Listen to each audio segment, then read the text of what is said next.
Dándole seguimiento a la situación allá en Venezuela, una situación muy complicada. El presidente Nicolás Maduro ha respondido con violencia, no solamente a las manifestaciones en las calles, sino también a los diputados, a los miembros de la oposición en la Asamblea Legislativa, en la Asamblea Nacional. Tenemos en la línea telefónica a Williams Dávila, sí, con S, Williams Dávila. Él fue gobernador del estado Mérida, fue también senador, ha sido diputado, actualmente es diputado opositor, fue uno de los diputados golpeados el año pasado en una reunión de la Asamblea Nacional en que se protestó por el resultado electoral. Se encuentra en México en estos momentos y yo le agradezco al diputado Williams Dávila el que haya tomado nuestra llamada. Señor diputado, buenos días, gracias por tomar la llamada. Buenos días, Sergio. Buenos días a todos ustedes ahí. Muchas gracias por esta invitación. Buenos días.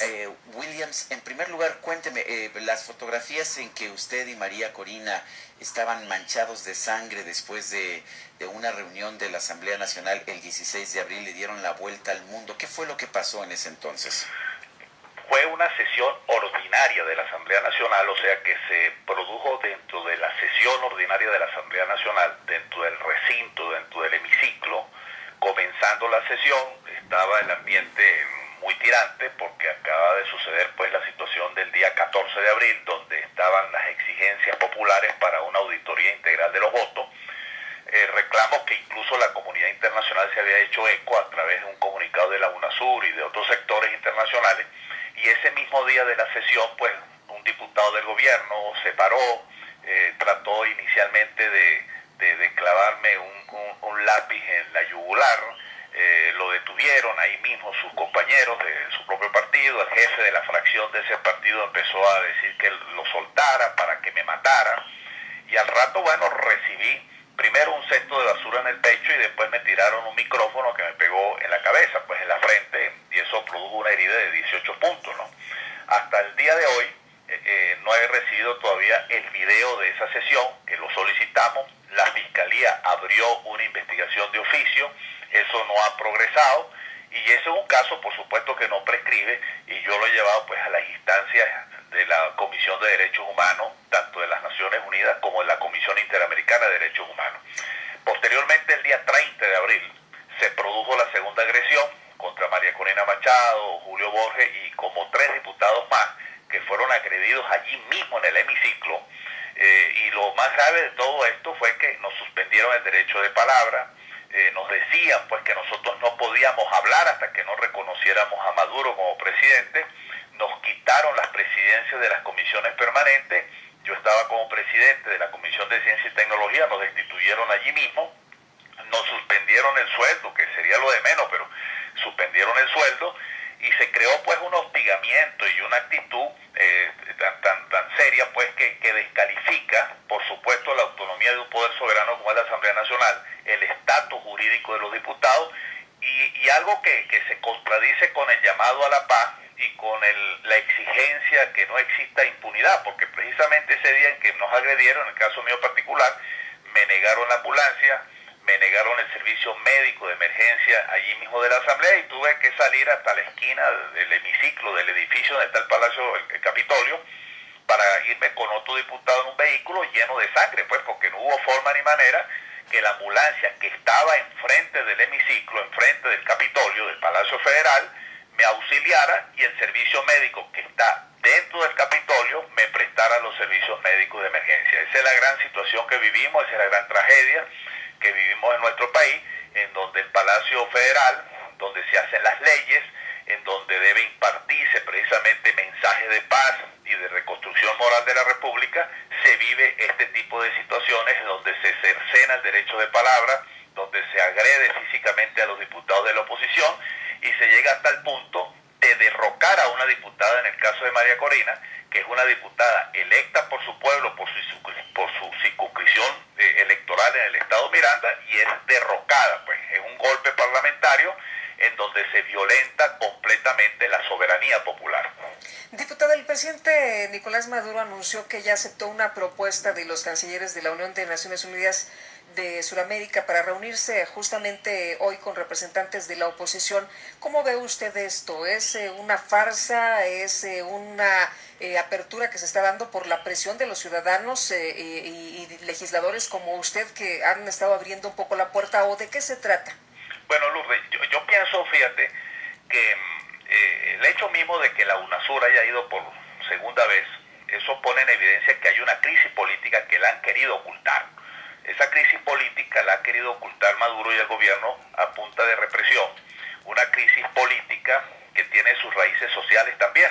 Y eso ha generado pues manifestaciones de todo tipo en el país que han sido reprimidas, utilizando armas de fuego y gases tóxicos que están prohibidos por la Constitución y por los tratados internacionales. Y mucho más grave es la utilización de la tortura y de tratos crueles, denigrantes e inhumanos a jóvenes y a personas que han sido detenidos por los organismos de seguridad y por la Guardia Nacional. Entonces eso obviamente generó una situación, pues una crisis política, una crisis que el mundo lo ha visto, y la UNASUR pues ha planteado un diálogo, ¿no? Y Maduro pues dice que lo ha aceptado. La oposición ha planteado concretamente 4 puntos: una ley de amnistía, que se instale una comisión de la verdad de forma independiente, que se reconstruyan por completo los poderes públicos y que se eliminen los grupos armados paramilitares que bajo la impunidad del Estado actúan, ¿no?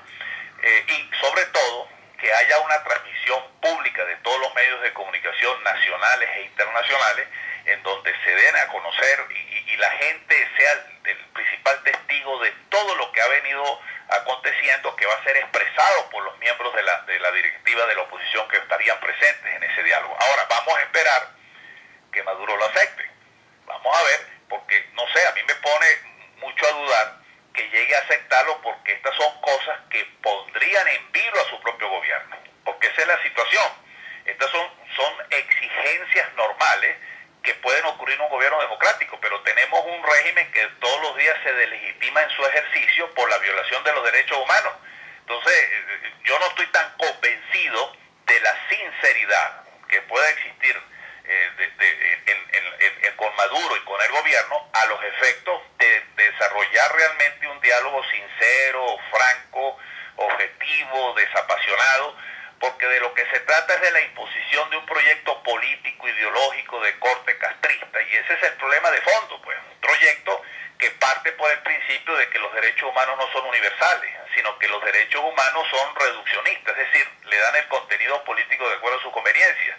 Un proyecto totalmente marxista-leninista, y entonces frente a un proyecto de esa naturaleza, pues obviamente las posiciones son radicales, y lo que han venido utilizando es la represión y la tiranía de la mayoría para imponer ese tipo de proyecto que está en contra de las raíces libertarias del pueblo venezolano. Señor diputado, quienes apoyan aquí en México, que son muchos, al gobierno de Nicolás Maduro en Venezuela, dicen que a lo mejor se violan algunos derechos, a lo mejor se molestan los ricos, pero que todo esto se hace en beneficio de los pobres. ¿Cómo está la situación de los pobres en Venezuela? Lo que sí te puedo decir serio es que la mayoría de las personas asesinadas son estudiantes pobres, asesinados que son hijos de familias pobres, personas humildes, porque no están asesinando a la gente de la gran oligarquía que hoy día forman parte del gobierno, porque precisamente la gran burguesía que se ha enriquecido en estos 14 años del régimen es la burguesía que ha creado el propio gobierno.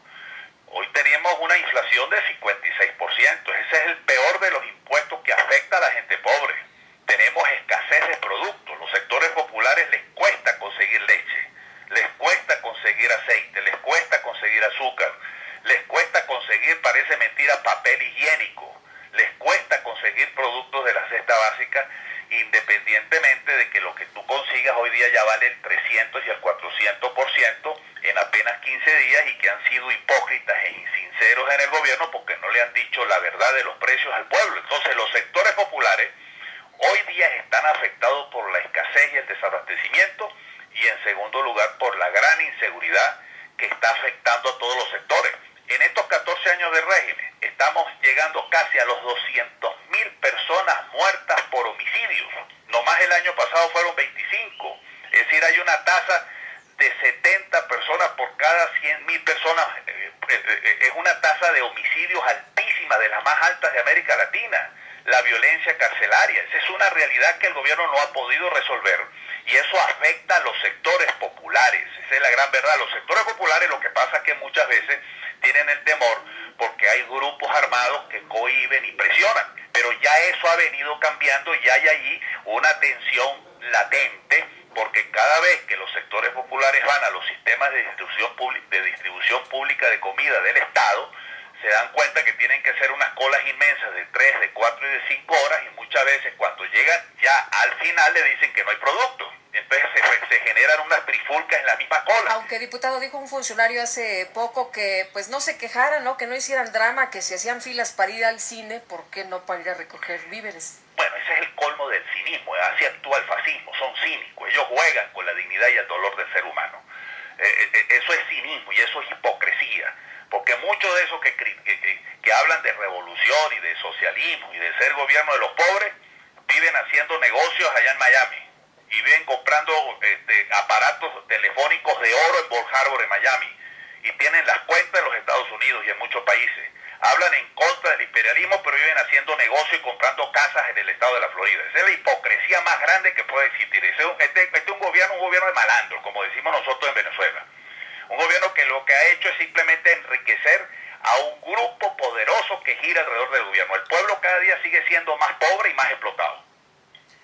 Diputado Williams Dávila, gracias por tomar nuestra llamada. Muchas gracias, don Sergio y Lourdes, un saludo y gracias. Hasta luego, muchas gracias. Chao.